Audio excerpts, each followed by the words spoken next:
Hello everyone, welcome to my channel. My name is Steven Bonilla and today I'm diving into the fascinating world of phonology. But first, what exactly is the phonology? It is the most important question. What's the phonology? Do you know what is phonology?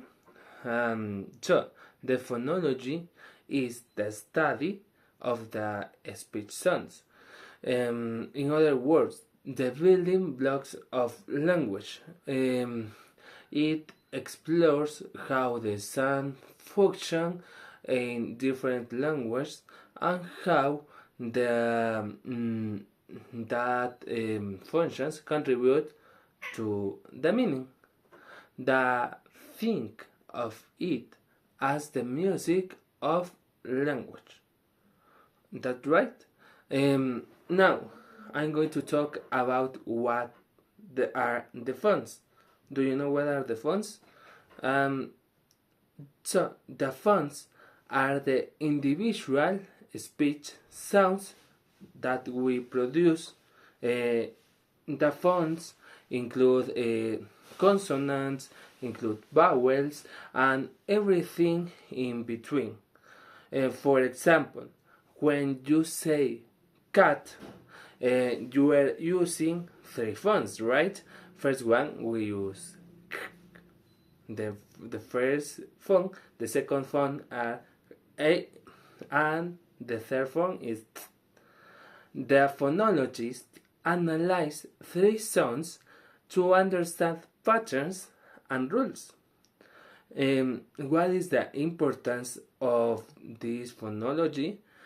This is a great question because the phonology matters because it impacts communication and language acquisition and even our perception of the accents.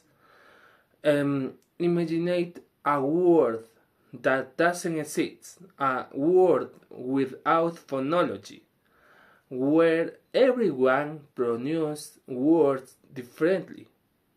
That is the chaos, right? But the pronunciation of morphemes is important because it differentiates it accent. Now I'm going to talk about the pronunciation of the morphemes if and s. Now let's focus in two tricky morphemes, the if and s.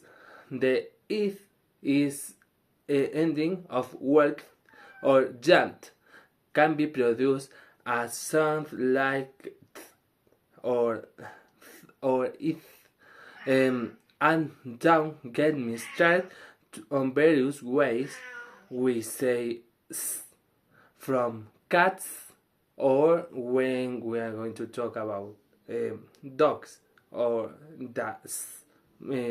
talk about a plural. The conclusion I'm going to talk about. So, next time you speak, remember that phonology shapes your words and meanings. Thanks for your attention. Don't forget to like, subscribe, and hit the notification bell. Until the next time, keep talking.